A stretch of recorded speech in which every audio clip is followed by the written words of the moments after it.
Assalamualaikum warahmatullahi wabarakatuh. Perkenalkan, saya Devi Intansari, mahasiswa program studi Pendidikan Ekonomi Angkatan 2016A Universitas PGRI Ronggolawe Tuban yang akan mempresentasikan materi tentang sistem dan lembaga keuangan di Indonesia. Sistem keuangan merupakan perkumpulan dari institusi, pasar, ketentuan perundangan, peraturan-peraturan, dan teknik-teknik dalam memperdagangkan, menetapkan surat berharga, menetapkan tingkat bunga, dan jasa-jasa keuangan yang dihasilkan untuk ditawarkan ke seluruh dunia.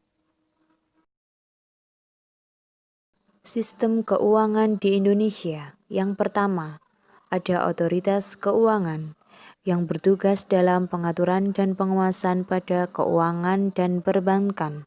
Yang kedua, ada sistem perbankan dipegang oleh Bank Indonesia.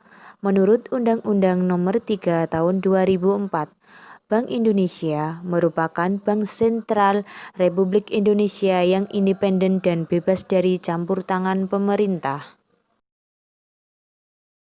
Yang ketiga, ada sistem lembaga keuangan non-bank dan dipegang oleh Departemen Keuangan. Merupakan lembaga pemerintah yang melakukan pengaturan dan pengawasan di bidang lembaga keuangan bukan bank. Departemen keuangan ini meliputi lembaga pembiayaan, perusahaan asuransi, perusahaan modal ventura, dana pensiun, perusahaan efek, reksadana, dan pegadaian. Lembaga keuangan di Indonesia.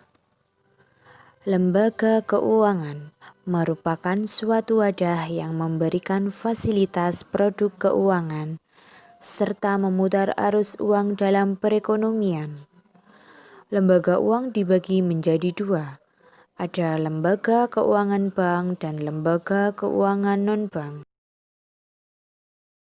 Lembaga keuangan bank yang pertama dipegang oleh Bank Sentral, yang merupakan lembaga keuangan bank yang bertugas bertanggung jawab atas kebijakan moneter suatu negara.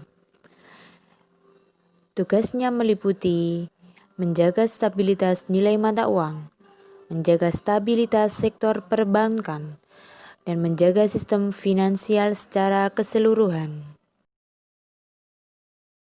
Lembaga keuangan bank yang kedua adalah Bank Umum. Bank ini merupakan bank yang melaksanakan kegiatan usahanya secara konvensional dan berdasarkan prinsip syariah. Kegiatan ini dilakukan dengan cara yang pertama, membuka berbagai produk tabungan. Yang kedua, membuka deposito. Yang ketiga, membuka giro. Dan yang keempat adalah membuka bentuk simpanan yang lain. Contoh dari Bank Umum ada Bank BRI, Bank Mandiri, Bank BNI, dan lain sebagainya. Lembaga keuangan bank yang terakhir adalah Bank Perkreditan Rakyat. Bank Perkreditan Rakyat ini awalnya hanya ditujukan untuk orang-orang yang berada di daerah terpencil yang belum secara maksimal terjangkau oleh layanan dari Bank Umum. Kegiatannya berupa menghimpun dana dari masyarakat dalam bentuk simpanan. Yang pertama ada deposito berjangka, yang kedua ada tabungan, dan yang terakhir bentuk lainnya yang hampir serupa. Selanjutnya ada lembaga keuangan non-bank. Lembaga keuangan non-bank ini dibagi menjadi 5. Yang pertama ada leasing. Leasing merupakan lembaga keuangan non-bank yang memberi pinjaman untuk setiap orang yang membutuhkan barang modal seperti mobil. Dengan bantuan leasing ini, perusahaan tersebut dapat memperoleh barang-barang modal untuk kegiatan operasionalnya dengan mudah dan cepat. Selanjutnya ada pegadaian. Pegadaian ini merupakan suatu perusahaan umum milik pemerintah atau BUMN. Ada beberapa barang yang sering kali digunakan sebagai jaminan di pegadaian, misalnya seperti emas perhiasan hingga sertifikat kepemilikan sepeda motor atau mobil. Selanjutnya ada asuransi. Asuransi merupakan lembaga keuangan non-bank yang menghimpun dana melalui penarikan premi atau sejumlah dana setiap bulannya selama jangka waktu tertentu dan harus sesuai dengan perjanjian kedua belah pihak yang tercantum dalam polis asuransi. Contoh asuransi yang ada di Indonesia: Prudential Life, Panin Life, Manulife Financial, dan lain sebagainya. Selanjutnya ada koperasi simpan pinjam.